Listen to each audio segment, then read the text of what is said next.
akwantuo mu nsɛm dia ya na wodwene ho a wonti ase akwantuo mu ama wo abrochime mu ebi bre papa abraba no mu bɔ na nkasa awe sɛ ofa connection we bi na de call ya na sɛ busuani bi ni hɔ na kwanja bi aba ono akopi abrochire won ma na aya na asetra no dem papa yenua be ma bi a wanya accident pa ewo US memo baby ye friend Ohio a ni din di osei kwaku buatin na je se oye Ghana ni sa a wakoko pie mu US memo a obo ne bra na accident ni sin na ye hu ni busua ni bia ye hu kwan ye be fa so a ye be reche ni family ana say yi na je se e wo se aposifo e wo US memo de ni mfoni ana say particular ni e ma bia o mehia no mo de beto intinten so na be ye ntempa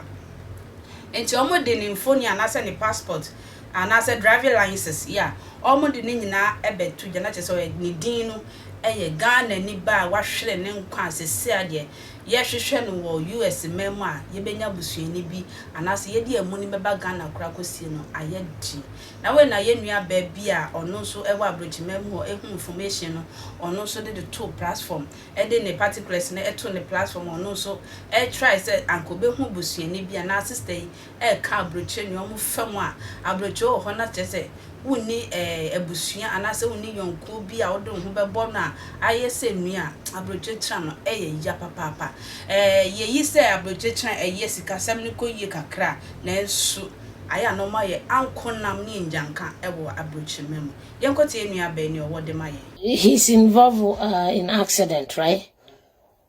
And police fu hu no ehunu the family members ana omo de the driving license was so one ID and information also the better so information also the better so they are trying to reach out for the family. And as a Ghanaian,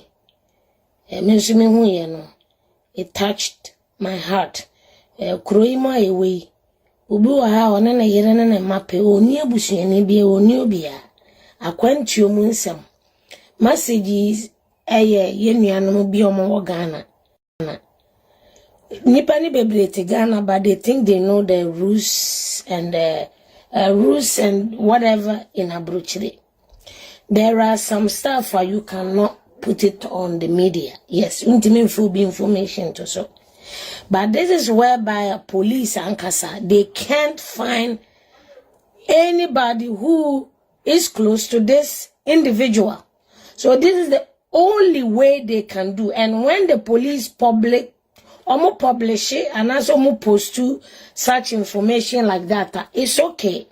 And the person is gone anyway. So who is going to take an information for what? Why are deceased or caught? And now they are looking for the family member. And it's a OP or your community. No, it's not only me. A few people posted it because I want it. As some of us, a higher na so ye boa to reach out because the ABA now obi on a platform so unim this person. They are looking for the family members. By the way,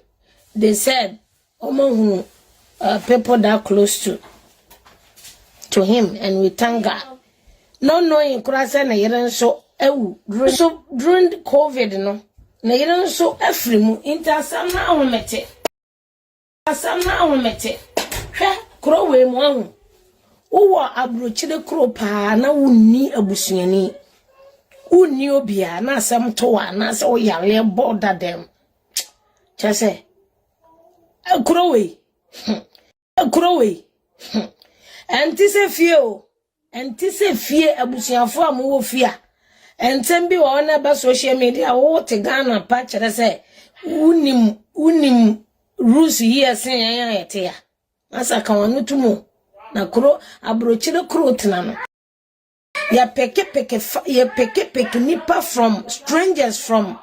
every corner obetimi aboa na de na chechira your family because ebia no bia ba ha na nko a why wontimi mfa family member bi mpo na why are you putting somebody's information enya mi o minimum no a police na or they are to reach out for family member because omu here will be close then normal start whatever they want to start, right? And social media is so powerful. This is the only time. Memfa bibin to Facebook man share that. In share almost 700,000 people have shared this. I was like, what? This is the power of social media. And they are able to locate a family member or a person who is close or next to kin or whatever. Obi a move forward. Akwantu mu handsome nye easy. Nkrofo wudada me say me wo yonko obi. Ne auntie na de na bae ne auntie no sebe na adwen se wabodam. Na me yonko yi emra me wo kwen 10 years ago. Na me yonko yi eka so me di sie no nyense ne sie no me ka story no makọ mama wahunu ha wo Ghana na wo abusuani wa ha na wo abusuani ni obia wa ha how miserable this country here yet it can be regardless of how you in Ghana a loneliness this abrochre country a loneliness pa lonely and you can't do anything anyhow into ba obi ushi obi na oni akobetimi aboa wo wasetene mu wabruchira no wa get the person close to you no ababedane wo bushiani ye nyina ye won krofo ye nimom bata bruchira no ye de omo chichere ama don't come in the video move ye de omo chichira ye se bushia me yonkwi minimum no mi koshiano me na street so na me koshiano sat I'm not a shelter bibia sia ma na te shelter what they mean to me mama kan chiro se ntime fa no dane nua e be ye nua ba ko ti be dane nua ne ko ye adwuma wo McDonald's ase me make 30 years so ya ye nua zo ka me ho obi anim se me nua ba bia ko ye adwuma obi anim se me nua nso kra na menim no oson wa bat me chen bebre madam fini na muni na mo no kunya Nigeria ni bi no ware no aware akura because on shede na abusuya yes wait ama don't come in on shede oni abusuya nja wale ko wale ye no eye passion wale boy na nju no nya nkrata ana ware no awale ni mo nya mamiensa fefefe madam fu through our problem nsemo sisi na men can story no nsem de bebre sisi Nigeria ni o yere kura woni krum ana papers nti wenya me don free awale eni o men ko yi awale men wale nche kura 21 years experience they have awale bia mu nsem ti me yon queen na mu police ba mu wan long story short menye me last child no ma kan kire no me de sie nti no o tin sama wo no say week na me ba fie no yeyi me ba fie no ana madam free frame se oba o se sa akole na mo awanya ten madam fu se oba na Saturday wa ma na nyumre mu na ni kunu frame no se ama your sister is in the hospital o person no kasa